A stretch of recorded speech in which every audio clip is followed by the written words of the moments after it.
சாஸ்தா உன வணங்கி புட்டு காந்தமல ஜோதியானவா எங்க காவலாக வந்து சேரப்பா ஐயப்பா ஜோதியானவா எங்க காவலாக வந்து சேரப்பா சன்னதியில் கட்டுங்கட்டி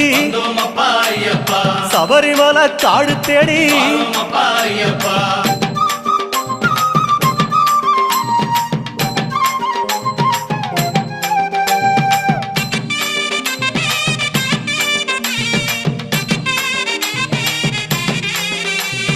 பெருவழிதான் திறந்திருக்க குருசாமி முன்னடத்த நந்தவனம் தான் வணங்கி கொடிநடையா தான் நடந்து